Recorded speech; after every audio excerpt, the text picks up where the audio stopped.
No sabíamos exactamente qué estábamos haciendo ni qué queríamos hacer, pero necesitábamos hacerlo, ¿no? Como de cierta manera construir nuestra propia institución, infraestructura y crear nuestros propios espacios de exhibiciones. Mi nombre es Cristóbal Gracia, soy artista y radico en la Ciudad de México. Bikini Wax es un espacio de exhibición de cierta manera independiente que inició en León, Guanajuato. Daniel Aguilar Rubalcaba fue quien empezó este espacio. Y yo conocí a Daniel por ahí del 2011 aquí en Ciudad de México y me invitó a hacer una exposición en León, Guanajuato. Y fue más o menos al mismo tiempo esa exhibición cuando empezamos a llevar el proyecto los dos en la Ciudad de México.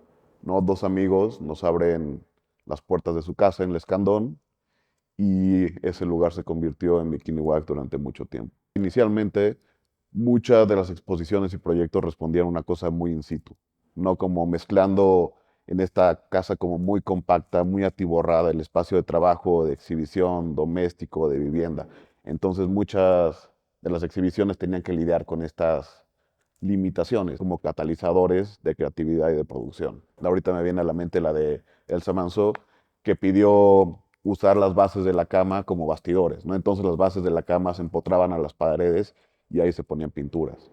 No, otros amigos, Luis Nava y Miguel Ángel Salazar Wimpy, decidieron como arreglar la casa, pero de forma estética, ¿no? Era como pimpear la casa. Entonces, tuberías que estaban goteando, en vez de arreglar la gotera, era como pintarla de dorado y cosas así, ¿no? Entonces era como de forma estética tratar de arreglar la casa. Porque algo importante en Bikini Wax es que nunca fue una plataforma como de autopromoción de nuestro propio trabajo, sino que otras personas exhibieran. Mi nombre es Roselín Rodríguez Espinosa, soy historiadora del arte y curadora de arte contemporáneo y soy ex miembro de Bikini Wax, resido en Ciudad de México y soy de origen cubano. Es un tema muy interesante el de qué comunidades convoca un espacio o ha convocado un espacio como Bikini Wax estos años, porque en efecto es muy abierto y muy variado, ¿no? Podemos encontrar o podíamos encontrar artistas que ya quizá tenían cierto posicionamiento, pero les urgía tener un espacio de experimentación para probar algo que no podían hacer en una galería, por ejemplo, y que era Bikini el espacio para hacer eso, ¿no? Todo lo que existía en la casa podía volverse arte, ¿no? Muchos artistas extranjeros que venían a Ciudad de México con ganas de hacer algo aquí, de dialogar con el contexto local, y eso también formaba parte de una conciencia muy fuerte que estudiamos bastante, que es sobre las economías del arte, ¿no? Y cómo en Bikini Wax generar una especie de economía errática, caótica, pero sustentable, donde no se requería el dinero, o sea, la moneda para producir los proyectos, sino que había otro tipo de economías ahí funcionando, ¿no? Afectivas, la propia casa como una máquina de producir arte. Y eso generó también esta comunidad que es muy diversa, que son artistas que vienen de fuera, pero también artistas que están estudiando en la Esmeralda o en la ENAP, por decir, dos escuelas. Existía un ecosistema de espacios independientes también muy amplio, muy fuerte, y es una red que también estaba bastante en diálogo, o sea, y eso también abre como esto que se menciona de una comunidad como no estratificada, no jerarquizada y muy, muy variada en torno al arte. Incluso también cuando por ahí del 2015 se empieza a ampliar el equipo de Bikini Wax y entran otros artistas como Paloma Contreras, Israel Urmer o Sandra Sánchez, Roselyn Rodríguez, Gustavo Cruz, que venían también de un mundo de más de literatura, historia del arte, curaduría. Ahí es también cuando se empiezan a ampliar un poco las nociones de lo que es producción artística.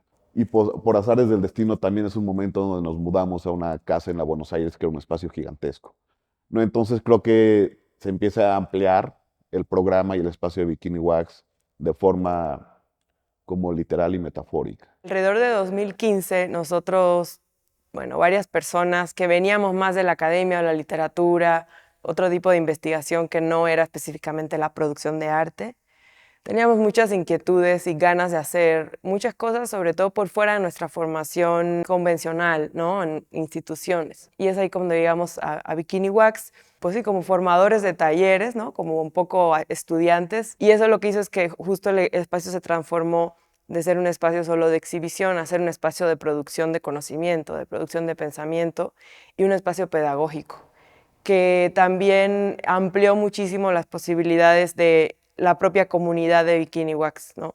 para su propia formación, autoformativo. Y justamente la forma que tomó ese cambio fueron subgrupos de estudios, así le llamábamos. En ese momento, varios de nosotros cursamos la Escuela Crítica de Arte en La Tallera, en Cuernavaca, y formamos un grupo muy ñoño de estudios que se llamaba Jacuzzi's Grupo de Estudios Subcríticos, enfocado en leer a ciertos críticos de arte latinoamericanos. Este grupo estaba enfocado sobre todo en las neovanguardias latinoamericanas, o sea, ese periodo que va de los años 60 a los años 90. Ese era como nuestro nicho de estudio. La exposición de Melquiades Herrera en el MUAC fue parte también de ese estudio más amplio. Y también, más o menos a la par, un poquito después, abrimos otro subgrupo que se llamó Arte y Trabajo. Estaba enfocado en la cultura visual contemporánea mexicana y específicamente en la cultura visual que nos formó a todos, que es la de la década de los 90, ¿no? Fueron ciertas preocupaciones de la cultura material, de cómo ciertas políticas económicas neoliberales fueron llegando a México tanto poco a poco como un poco de madrazo. ¿No? Entonces creo que todo ese trabajo se empieza a haber digerido, escupido y vomitado en esta pieza que estamos viendo.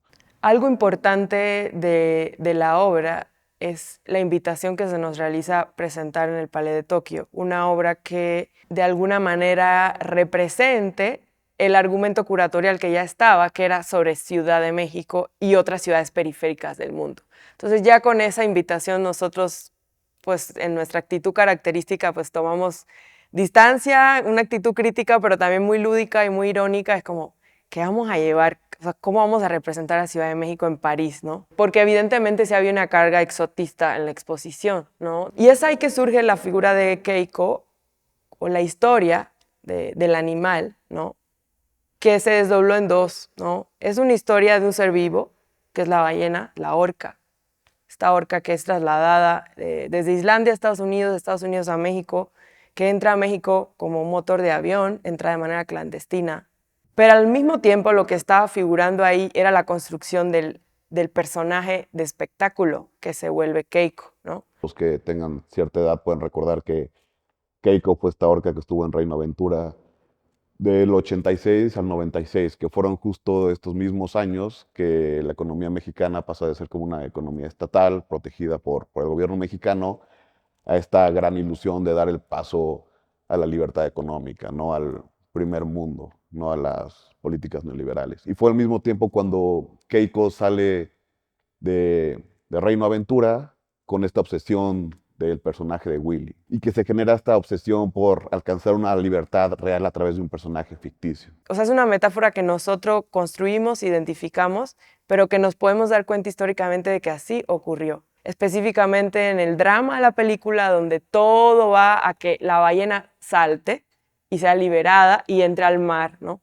Para nosotros ese mar era el mar del neoliberalismo y de la globalización de la cultura. Es justo el proceso como de implementación de los tratados previos y del tratado del TLC, que también nos configuró a nosotros culturalmente, ¿no? Por toda la abundancia de mercancías nuevas, una nueva cultura visual, material que nosotros consumimos. Entonces, por eso la ballena se representa así, como en una especie de indigestión, porque sí fue la cultura que ella misma consumió de manera totalmente artificial, ¿no? Construida por este dispositivo de espectáculo y que un poco la llevó a su muerte. Finalmente, pues es un animal sumamente domesticado que no sabe vivir en el mar, ¿no?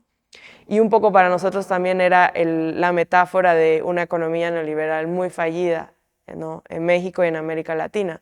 Estos programas implementados desde el norte que realmente no tienen una funcionalidad muy clara acá, pero sí se les da lugar. Entonces, la pieza tiene todos esos ángulos y lo ecológico es inseparable de la crítica cultural y de una especie de retrato estético-económico de los años 90 a partir de un ser vivo. Entonces es esta ballena de 7 metros aproximadamente, que responde mucho al tamaño que era Keiko Willy en realidad, y el cuerpo pueden ser son estas costillas, ¿no? Que se convierten en un museo de la nostalgia, que es una mezcla de nafta y nostalgia. Ahora están siendo exhibidas en estos como muñecos de foamy, como mucho de toda esta cultura, que representan momentos esenciales en estos cambios políticos económicos. Esta fue realmente, creo que, como la única y principal pieza que hicimos nosotros como colectivo Bikini Wax a nombre de Bikini Wax. Y es como una especie de cierre